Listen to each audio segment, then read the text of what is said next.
చేస్తున్నారో అందరికి కూడా పేరు పేరున నమస్తమాంజలి. మన పిల్లల కన్నా ఏదైనా విలువైన ఆస్తి ఉందని మీరు అనుకుంటున్నారా? మీకు పిల్లల కన్నా మన పిల్లల కన్నా మనకి విలువైన ఆస్తి ఇంకోటి ఏమీ లేదు. కేవలం మన పిల్లలే మనకి ఆస్తి.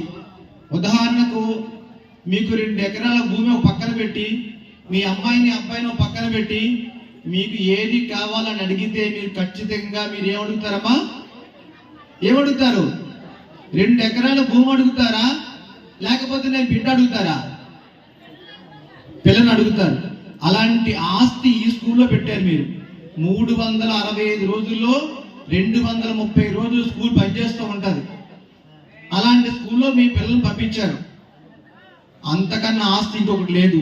మన పిల్లల కన్నా మించిన ఆస్తి ఇంకొకటి లేదు. కాబట్టి ఆ ఆస్తిని ఏ విధంగా మీరు భద్రపరుచుకుంటారో మన పిల్లల్ని కూడా అలాగే చూసుకోవాలి. ఈ రోజు ఏమవుతుందంటే పిల్లల విషయంలో మీరు కంటున్న కళలు ఏవైతే ఉన్నాయో అవి పూర్తిగా నిజం కావాలనుకుంటే, ఇందాక స్పీకర్ గారు అన్నట్టు మీ ప్రమేయం లేకుండా ఏది జరగదు. మీ ప్రమేయం అంటే మీ యొక్క పూర్తి సహాయ సహకారాలు స్కూల్కి ఉండాలి. అలా ఉన్నప్పుడు మాత్రమే ఆ విద్యార్థి మీరు ఏ విధంగా తయారు కావాలనుకుంటారో ఆ విధంగా తయారవుతారు.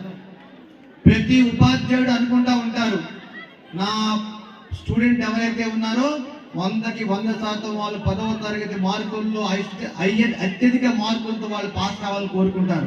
మీరు కోరుకుంటారు. కానీ ఎంతమంది పిల్లలకి ఉపాధ్యాయులు మాత్రం అందరూ కూడా వారు కోరుకుంటా ఉంటారు, నా స్టూడెంట్ ఫస్ట్ రావాలని చెప్పేసి. ఆ కళ మనం నెరవేర్చడం చేయాలి. ఎందుకంటే కేవలం స్కూల్లో 7 గంటలు మాత్రమే, 6 నుంచి 7 గంటలు మాత్రమే పిల్లలు స్కూల్లో ఉంటారు. మిగతా 18 గంటలు ఇంట్లో ఉంటారు. 18 గంటలు 8 గంటలు నిద్రపోతే 10 గంటలు మీతో పాటే ఉంటారు. వాళ్ళు ఏం చేస్తున్నారో గమనించాలి. ప్రతి రోజు కూడా ముఖ్యంగా 10th, 9th, 8th చదువుతున్న పిల్లలు ఎవరైతే ఉన్నారో ఆ విషయంలో మీరు ఆలోచన చేయాల్సిన అవసరం ఉంది. మీరు ఏదో పిల్లలు పంపిస్తున్నాం కాబట్టి స్కూల్కి వెళ్ళిపోతారు అనుకుంటే ఏది జరగదు. మీ కలగానే ఉండిపోతుంది.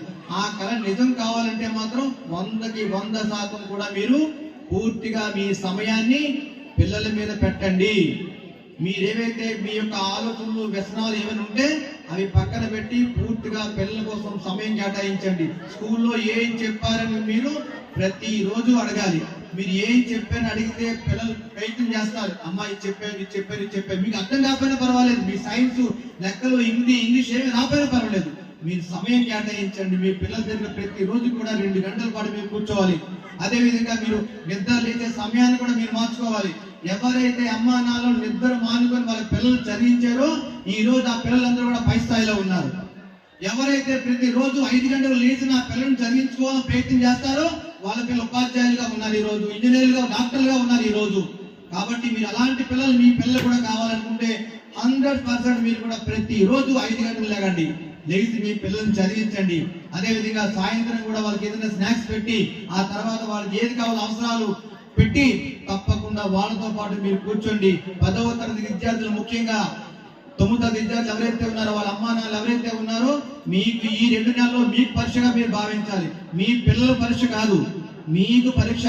ఏదైతే మీరు ఐఐటి సీట్ కావాలన్నా, మన ట్రిపుల్ సీట్ కావాలన్నా, పాలిటెక్నిక్ సీట్ కావాలన్నా ప్రతి దానికి 10వ తరగతి మార్కులు బేస్గా చేసుకుంటారు. కాబట్టి ఆ 10వ తరగతి మార్కుల్లో మీ పిల్లలు అత్యధిక మార్కులు రావాలి. ఆ రోజు ఆ ఇంటికి వచ్చి సీట్లు అడగడం కోసం కాదు, మీ పిల్లలు సత్తా ఉంది, ఆ సత్తాన్ని మీరు పైకి తీసే ప్రయత్నంలో మీరందరూ కూడా సఫలం కావాలి. ఉపాధ్యాయులు మీరు కలిపి పనిచేస్తేనే మీ పిల్లల భవిష్యత్తు బంగారు భవిష్యత్తు అవుతుంది. కేవలం ఉపాధ్యాయుల మీద భారం పెట్టి మా పిల్లలు పంపిస్తున్నామంటే అది ఎట్టి పరిస్థితుల్లో కూడా మీరు సక్సెస్ కాలేరు. ఆ సక్సెస్ కావాలంటే 100కి 100% కూడా మీ అందరూ కూడా సహకరించాలి. ఆ విధంగా సహకరిస్తారని పేరు పేరున కోరుకుంటూ, మీరు కనే కళలు ఏవైతే ఉన్నాయో అవన్నీ నిజం కావాలంటే ఈ యొక్క రాబోయే ఎగ్జామ్స్ ఏవైతే ఉన్నాయో చాలా ముఖ్యం. ఉపాధ్యాయులు ఉదయం 8 నుంచి రాత్రి 6 గంటల వరకు స్కూల్ పనిచేస్తూ ఉన్నారు వీళ్ళు.